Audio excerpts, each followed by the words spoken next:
Well, hello everybody, and welcome back to G-Bear's Off-Grid Ways, a homestead in the desert. You're looking at my trailer here, and of course a few little clouds here and there in the sky. Nothing to write home about. Anyway, I've been doing some cleanup around the homestead, getting some junk and waste that I'll never use, all thrown into the trailer and all tied down and secured and ready to go to the dump. So I'll be doing that ASAP. But sure is nice to get a bunch of junk out of here that's been sitting around for a few years that actually has absolutely no value whatsoever. I can't burn it because most of it's all plastics. So it's all going to go to the dump. No, I'm not going to dump it in the desert like other idiots do. I'm going to take it to the dump. So anyway, I can actually do another trailer load and get a bunch of junk out of the storage here that I don't need. Old clothes, work clothes and that stuff.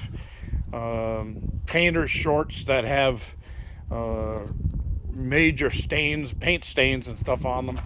I'll never ever use again, and I got boxes of them.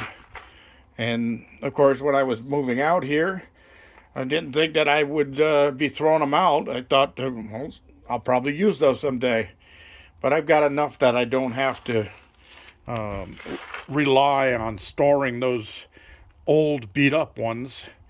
I've got some that are in really good shape that I'll keep for a while. And same thing with some old shoes and sandals and things like that. Don't really need that stuff. I just need to get rid of it.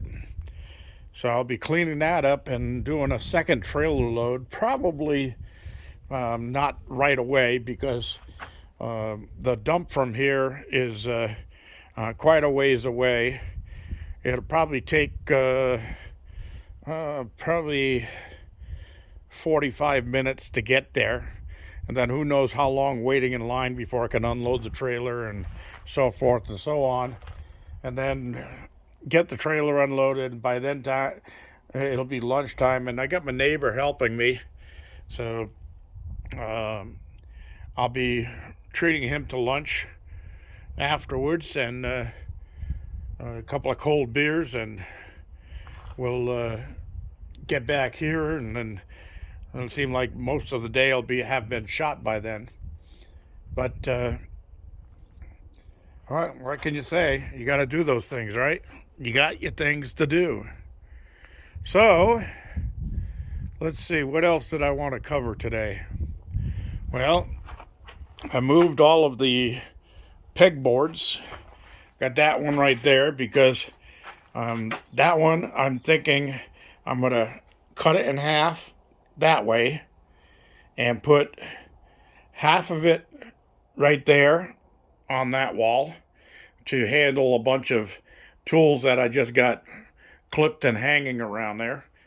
And then the other half of it will go up right behind my workbench so I can get a lot of the tools off the workbench and sort it out there so it's easier to find stuff when I need it.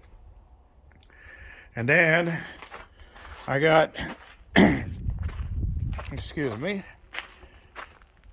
I got the other one all the way back there in the back where I'm going to have my locksmithing little section, and that's going to handle tools for the locksmithing. But I still have to build a small workbench there where I can sit down and rekey locks if I need to, things like that. And then I want to put one up behind my other workstation back there, which will be my reloading station. And I can hang all my reloading tools up so I can just reach up, grab one off of the pegboard, and do the work I gotta do. So that's what I've been doing.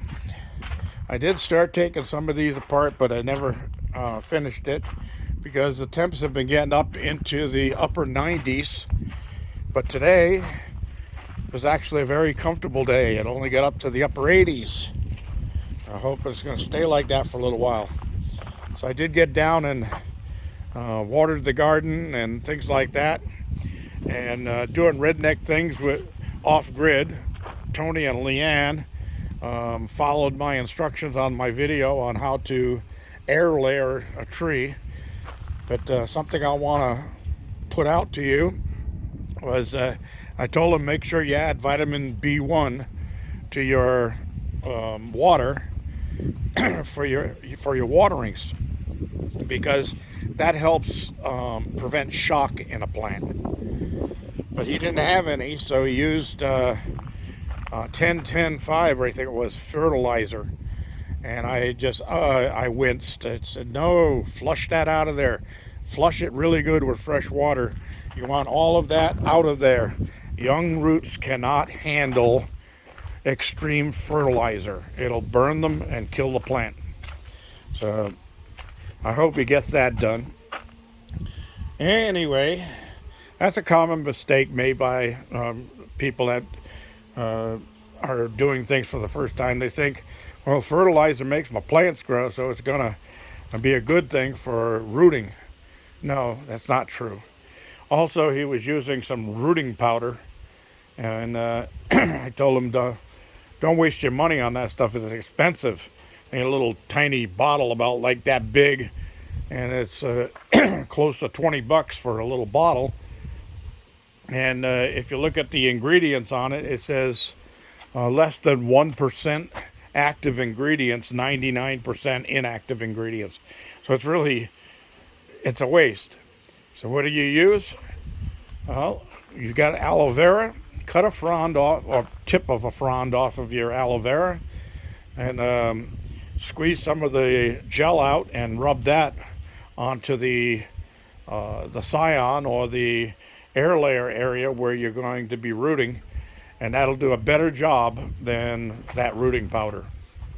You can also use honey, but honey has to be pure honey, not anything mixed or cooked or synthetic.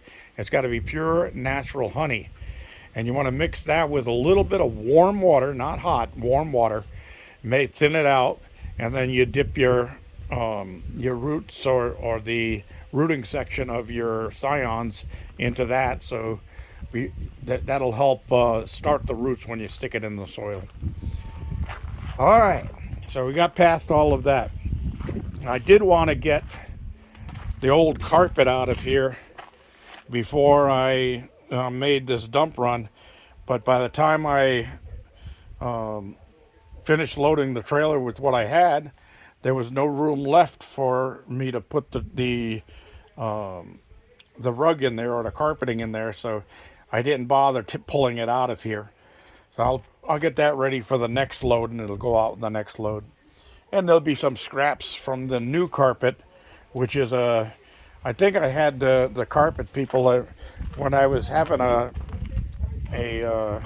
customer's rental recarpeted.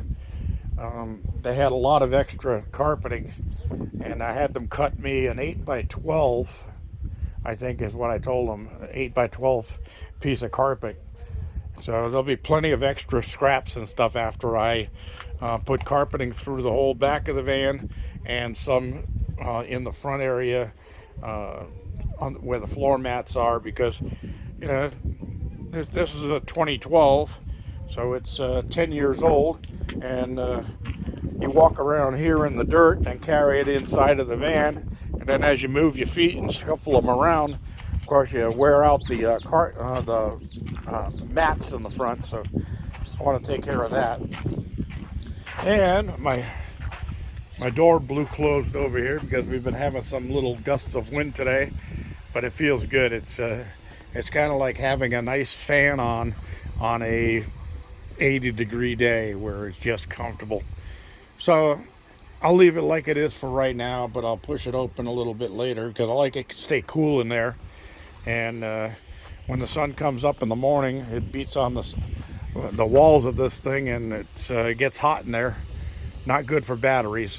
Batteries don't like extreme heat or extreme cold. In the winter, I keep the door closed. It stays warm in there because just from the heat the batteries put off. All right, everybody. thanks for joining me. Don't forget, thumbs up down there, and don't forget to share and subscribe. And we'll get this thing working and get some things done. Now those idiots down there, the illegal growers, I think they just took off because I haven't seen any vehicles or activity or anything, no lights, nothing over there. And there's some dogs that have been coming over here every night and looking for food and water. So I've been leaving food and water out for them. Not close by, over by the coyote feeder, but yeah, I heard one of the dogs lapping up water this morning, like about 4 a.m. or so, and then another one of them whining because it was too small to fit there and get into the one little water thing. So I'm gonna have to put a bigger water feeder out there to make sure they at least get some water. You know, guys like that ought to be lined up against a wall and just shot because they're useless to the world. Anyway, that's my opinion. Thanks for joining me. This is G Bear signing off.